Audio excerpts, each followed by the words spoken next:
Hello दोस्तों, कैसे हैं आप सब। उम्मीद करते हैं आप लोग अच्छे होंगे। स्वागत है आपका अपना यूट्यूब चैनल ज्ञान तुलसी पे। तो चलिए आज हम लोग फिर पढ़ेंगे पॉलिटी में। आगे पढ़ेंगे, आगे क्या पढ़े। इससे पहले हम लोग ने सारे चार्टर एक्ट पढ़ लिया था, रेगुलेटिंग एक्ट पढ़ लिया था, पॉलिटी का इंट्रो पढ़ लिया था। अब हम लोग नेक्स्ट पढ़ेंगे भारत शासन अधिनियम 1892। 1892 का भारत शासन अधिनियम। इससे पहले सारे चार्टर एक्ट पढ़ लिए थे।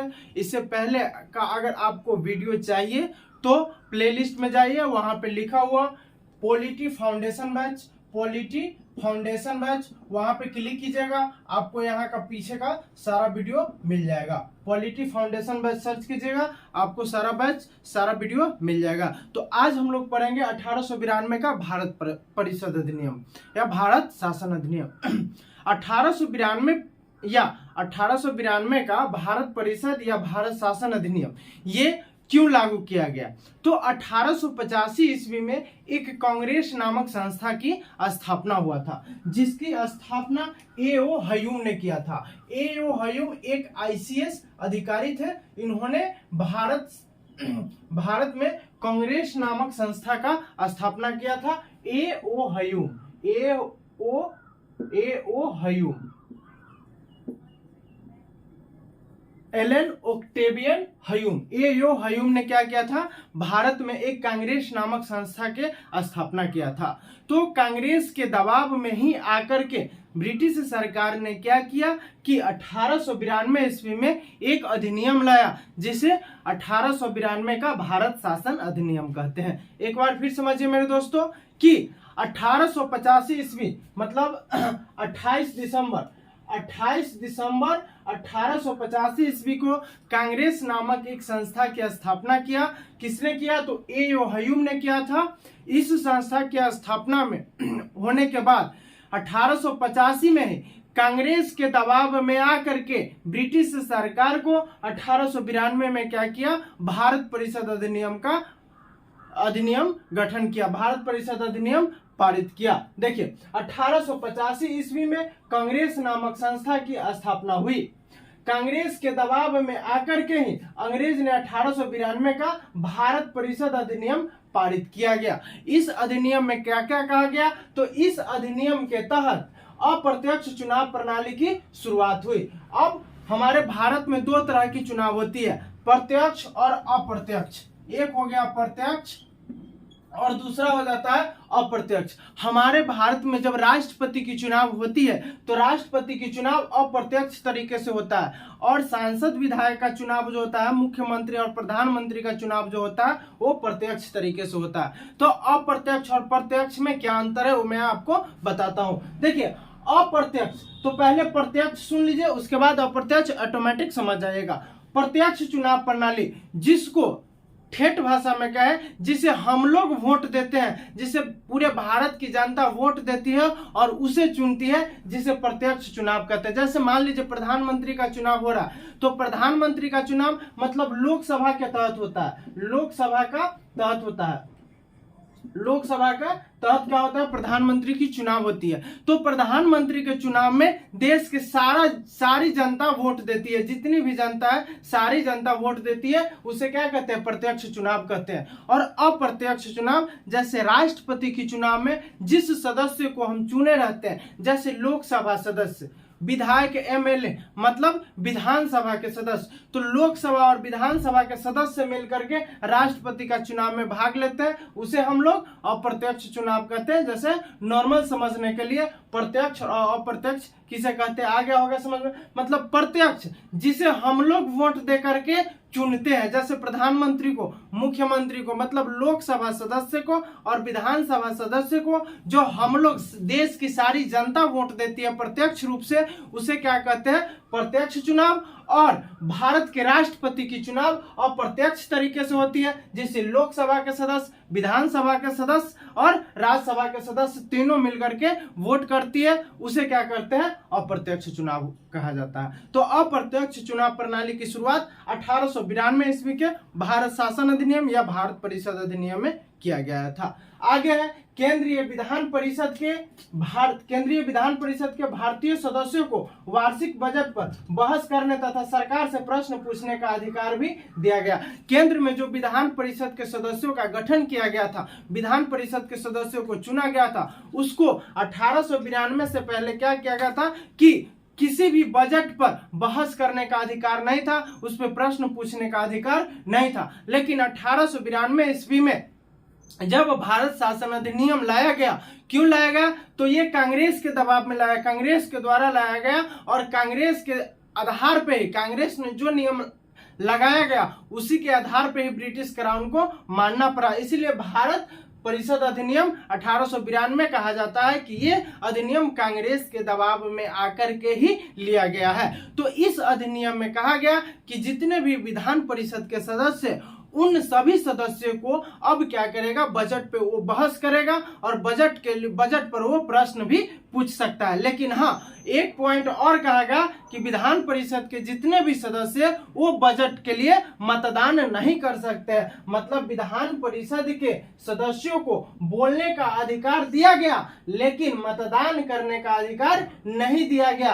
कहा गया कि जब भी बजट में अगर संशोधन होगी तो आप लोग वोट नहीं कर सकते हैं। तो विधान परिषद के सदस्यों को सिर्फ बजट पे बहस करने, बजट पे प्रश्न पूछने का अधिकार दिया गया, लेकिन बजट पे मतदान करने का अधिकार नहीं दिया गया। इसी अधिनियम के द्वारा निर्वाचन प्रणाली का प्रारंभ की गई। निर्वाचन प्रणाली का प्रारंभ, निर्वाचन मतलब चुनाव का प्रारंभ हुआ 1892 भारत परिषद अधिनियम के तहत। एक नोट में आप लोग लिख सकते हैं कि भारत में पहली बार बजट 1860 ईस्वी में जेम्स विल्सन के द्वारा प्रस्तुत किया गया। आपके एग्जाम में बहुत बार प्रश्न पूछा जाता है कि भारत में सर्वप्रथम बजट कब पेश किया गया था? तो भारत में सर्वप्रथम बजट 1860 ईस्वी में जेम्स विल्सन के द्वारा प्रस्तुत किया गया था या पेश किया गया था। तो ये रहा 1892 का भारत परिषद अधिनियम। इसे कहां से किस प्रकार से क्वेश्चन आता है मैं अभी आप लोग को बताता हूं। देखिए, पहला क्वेश्चन कि कांग्रेस की स्थापना कब हुई थी? तो कांग्रेस की स्थापना 28 दिसंबर 1885 ईस्वी को हुई थी। कांग्रेस की स्थापना किसने किया था? तो कांग्रेस की स्थापना ए.ओ. ह्यूम ने किया था। Allan Octavian Hume, A O. Hume. यह एक आईसीएस अधिकारी थे, यह एक आईसीएस अधिकारी थे जिससे रिटायर हो गए थे। रिटायर होने के बाद इन्होंने कांग्रेस नामक एक संस्था का स्थापना किया। दूसरा प्रश्न कि सर्वप्रथम भारत में अप्रत्यक्ष चुनाव प्रणाली की शुरुआत कब किया गया या किस अधिनियम के द्वारा किया? आपके एग्जाम में ऐसे भी प्रश्न पूछ सकते हैं कि निम्नलिखित में से किस अधिनियम के द्वारा भारत में अप्रत्यक्ष चुनाव प्रणाली की शुरुआत किया गया? तो 1892 ईस्वी के भारत शासन अधिनियम या भारत परिषद अधिनियम में भारत में अप्रत्यक्ष चुनाव प्रणाली की शुरुआत की गई। अब आपसे प्रश्न आएगा कि निम्नलिखित में से किस अधिनियम के तहत बजट पर, विधान परिषद के सदस्यों को बजट पर बोलने का अधिकार तो दिया गया लेकिन मतदान करने का अधिकार नहीं दिया गया? तो 1892 का भारत परिषद अधिनियम। एक क्वेश्चन आप लोग के एग्जाम में और पूछ सकता है कि सर्वप्रथम भारत में बजट पेश कब किया गया? तो 1860 ईस्वी में, 1860 ईस्वी में। लेकिन पूछेगा सर्वप्रथम भारत में बजट किसने पेश किया था? तो जेम्स विल्सन के द्वारा पेश किया गया था, जेम्स विल्सन के द्वारा पेश किया गया था। तो यहाँ से इस प्रकार से प्रश्न आते हैं। अब हम लोग आगे बढ़ेंगे 1909 के भारत शासन अधिनियम या 1909 के भारत परिषद अधिनियम। तो ये 1909 का भारत शासन अधिनियम बहुत ही इंपॉर्टेंट है मेरे दोस्तों, VVI लगा लीजिए। नॉर्मल एग्जाम में इससे बहुत सारे सवाल आते हैं और सबसे ज्यादा पूछने वाले सवाल एक कि 1909 के भारत शासन अधिनियम या 1909 के भारत परिषद अधिनियम को मार्ले मिंटो का अधिनियम भी कहा जाता है। आपके एग्जाम में ऐसे पूछा गया कि मार्ले मिंटो सुधार अधिनियम कब पारित किया गया था? तो 1909 में। मार्ले मिंटो सुधार अधिनियम कब पारित किया गया था? तो 1909 में मार्ले मिंटो सुधार अधिनियम। अब इस अधिनियम को, अब इसे मार्ले मिंटो सुधार अधिनियम क्यों कहते हैं? तो ये अधिनियम पारित होने के समय भारत का सचिव लॉर्ड मार्ले था और भारतीय वायसराय लॉर्ड मिंटो था। इसीलिए इस अधिनियम का नाम मार्ले मिंटो अधिनियम रखा गया। आ रहे मेरी बातों को समझ में दोस्तों? एक बार और समझिए कि जिस वक्त 1909 का भारत शासन या भारत परिषद अधिनियम लागू हुआ, उस समय भारत के सचिव लॉर्ड मार्ले तथा भारतीय वायसराय लॉर्ड मिंटो था और इन्हीं दोनों के द्वारा 1909 का भारत शासन अधिनियम पारित किया गया था। इसीलिए भारत शासन अधिनियम लाया गया था। इसीलिए इसे क्या कहते हैं? मार्ले मिंटो सुधार अधिनियम भी कहते हैं। जैसे देखिए, इस अधिनियम को पारित करवाने में भारत का सचिव लॉर्ड मार्ले तथा भारतीय वायसराय लॉर्ड मिंटो द्वितीय का योगदान था। इसीलिए इसे मार्ले मिंटो सुधार अधिनियम के नाम से भी जाना जाता है। चलिए नेक्स्ट है, इस अधिनियम को पारित होने के समय ब्रिटेन के प्रधानमंत्री कौन थे? एच एक्विथ थे। आपके एग्जाम में ऐसे प्रश्न आएंगे कि 1909 के मार्ले मिंटो सुधार अधिनियम जब पारित किया गया या लाया गया, उस समय ब्रिटेन के प्रधानमंत्री कौन थे? तो एच एक्विथ थे। 1919 के भारत शासन अधिनियम या भारत परिषद अधिनियम जब लागू किया गया, लाया गया, उस समय ब्रिटेन के प्रधानमंत्री कौन थे? तो एच एक्विथ थे। एक प्रश्न और घुमा करके पूछ सकता है कि मार्ले मिंटो सुधार अधिनियम जब पारित किया गया, तो मार्ले मिंटो सुधार अधिनियम लाया गया, उस समय ब्रिटेन का प्रधानमंत्री कौन था? तो एच एक्विथ थे। नेक्स्ट, इसी अधिनियम के द्वारा भारत में पहली बार मुसलमानों के लिए पृथक निर्वाचन क्षेत्र की व्यवस्था किया गया। पृथक का मतलब होता है मेरे दोस्तों अलग अलग।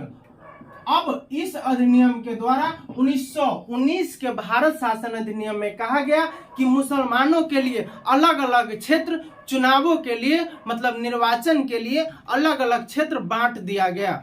1919 में क्या कहा कि अब से मुसलमानों के चुनाव के लिए अलग अलग क्षेत्र को विभाजित कर दिया गया। तो यही कहा गया कि इस अधिनियम के द्वारा भारत में पहली बार मुसलमानों के लिए पृथक निर्वाचन क्षेत्र मतलब अलग एक निर्वाचन क्षेत्र की व्यवस्था किया गया। इस अधिनियम के द्वारा पहली बार किसी भारतीय को भारतीय सचिव वायसराय का कार्य परिषद में सदस्य के रूप में शामिल किया गया। इस अधिनियम से पहले किसी भी भारतीय सचिव को या भारतीय वायसराय को भारतीय सदस्य को भारत में वायसराय और भारत में सचिव के पद पर या उसके सदस्य के रूप में भारतीय लोगों को नहीं लाया जाता था। लेकिन जब 1909 का अधिनियम लाया गया तो इसमें कहा गया कि अब से भारत में भारतीय सचिव तथा भारतीय वायसराय के कार्यकारिणी परिषद में भारतीय लोगों को भी शामिल किया जाएगा। ठीक है, आगे है, इस अधिनियम के तहत विधान परिषद के सदस्यों को पूरक प्रश्न पूछने का अधिकार दिया मतलब पूरे प्रश्न पूछने का अधिकार दिया। इस अधिनियम के तहत ही विधान परिषद के सदस्यों को बजट पर मतदान करने का अधिकार दिया गया। अब मेरी बातों को समझिए दोस्तों, आपके बजट पे मतदान करने का अधिकार दिया गया, लेकिन यहाँ पे बोलने का अधिकार दिया गया था, लेकिन बजट पे मतदान करने का अधिकार नहीं दिया गया था। तो क्या है, अगर आपके एग्जाम में पूछ दिया जाए कि निम्नलिखित में से किस अधिनियम के द्वारा भारत में मतलब विधान परिषद के सदस्यों को बजट पर मतदान करने तथा बजट पर बहस करने का अधिकार दिया गया, तो 1909 के भारत शासन अधिनियम। अगर पूछे तो बजट पर बहस करने का अधिकार तो दिया गया, लेकिन बजट पर मतदान करने का अधिकार नहीं दिया गया। किस अधिनियम के तहत? तो 1892 का भारत परिषद अधिनियम। तो ये सबसे इंपॉर्टेंट भारत परिषद अधिनियम 1909 है। ये सारा खत्म हो गया। अब यहाँ से किस प्रकार से कैसे प्रश्न आते हैं सारा मैं आप लोग को बता देता हूँ। देखिए, सबसे पहले प्रश्न कि मार्ले मिंटो सुधार अधिनियम कब पारित किया गया? तो 1909 में। अब कहा जाएगा एक प्रश्न और, 1909 के भारत परिषद अधिनियम को निम्नलिखित किस नाम से जाना जाता है? तो आपके ऑप्शन रहेगा मार्ले मिंटो सुधार अधिनियम, मॉन्टेग्यू चेम्सफोर्ड अधिनियम, ठीक है, और फिर चार्टर एक्ट, फिर रेगुलेटिंग एक्ट। ये चार ऑप्शन रहेंगे, लेकिन आपको मानना है कि 1909 के भारत शासन अधिनियम को मार्ले मिंटो सुधार अधिनियम के भी नाम से जाना जाता है। नेक्स्ट पॉइंट, जब मार्ले मिंटो सुधार अधिनियम लागू किया गया उस समय लॉर्ड मार्ले भारत का क्या था? तो उस समय लॉर्ड मार्ले भारत का क्या था? तो भारतीय सचिव था। आपके प्रश्न एग्जाम में ऐसे भी आ सकते हैं कि निम्नलिखित में से जब 1919 का भारत परिषद अधिनियम लागू किया गया तो भारत का वायसराय कौन था? तो भारत का वायसराय लॉर्ड मिंटो था। इस प्रकार से आपके एग्जाम में क्वेश्चन आएंगे। नेक्स्ट क्वेश्चन ऐसे भी आ सकते हैं कि निम्नलिखित में से जब भारत शासन अधिनियम 1919 पारित किया गया तो निम्नलिखित में से ब्रिटेन के प्रधानमंत्री कौन थे? तो ब्रिटेन के प्रधानमंत्री एच एक्विथ थे। आपके एग्जाम में ऐसे भी प्रश्न आ सकते हैं कि निम्नलिखित में से किस अधिनियम के द्वारा मुसलमानों को पृथक निर्वाचन क्षेत्र की व्यवस्था किया गया? तो मुसलमानों को पृथक निर्वाचन क्षेत्र की व्यवस्था 1919 के भारत शासन अधिनियम के तहत किया गया। एक प्रश्न और कि निम्नलिखित में से किस अधिनियम के द्वारा विधान परिषद के सदस्यों को बजट पर बहस करने तथा बजट पर मतदान करने का अधिकार दिया गया? तो 1919 का भारत परिषद अधिनियम। तो इस प्रकार से सारे क्वेश्चन आते हैं आपके एग्जाम में। अब हम चाहेंगे कि आप लोग यहां से स्क्रीनशॉट ले लीजिए, ठीक है? चलिए स्क्रीनशॉट ले लिए हैं तो आप अपने नोटबुक में कॉपी में लिख लेंगे, एक दो बार वीडियो देखेंगे, आपके माइंड में याद हो जाएगा, बस पढ़ लीजिएगा। और किस प्रकार से कैसे क्वेश्चन आता है सारा मैं बता दिया। अब आप क्या करोगे कि जैसे ही सारा अधिनियम खत्म होगा, 1 से 2 वीडियो में सारा अधिनियम खत्म हो जाएगा। जैसे ही अधिनियम खत्म होगा आप एक पेज पे क्या करोगे, जिस प्रकार से हमने वीडियो में क्वेश्चन बना करके आपको बताया है उसी प्रकार से आप क्या करोगे कि क्वेश्चन बना करके आप लास्ट पेज पे लिख लोगे, ताकि आपको समझ में आ जाएगा कि इस अधिनियम से किस प्रकार से क्वेश्चन पूछा जाता है, इस अधिनियम से किस प्रकार से क्वेश्चन पूछा जाता है, किस प्रकार से एग्जाम में आता है। उम्मीद करते हैं आपको बहुत अच्छा से समझ में आया होगा। तो एक बार आप लाइक कीजिए वीडियो को और चैनल को सब्सक्राइब कीजिए और अपने दोस्तों को भी शेयर कीजिए, क्योंकि आप लाइक करते हैं तो मेरे अंदर मेरे आत्मविश्वास बढ़ता है कि मेरे विद्यार्थी लोग पढ़ते हैं, अच्छे से पढ़ते हैं, मन लगाकर पढ़ते हैं, इसीलिए फिर मैं एनर्जेटिक हो जाता हूं और फिर मैं वीडियो बनाने के लिए उत्साहित रहता हूं। तो चलिए एक बार वीडियो को लाइक जरूर कीजिए और चैनल को सब्सक्राइब जरूर कीजिए। मिलते हैं नेक्स्ट वीडियो में एक नई उम्मीद के साथ, एक नया किरण के साथ। तब तक के लिए बाय बाय।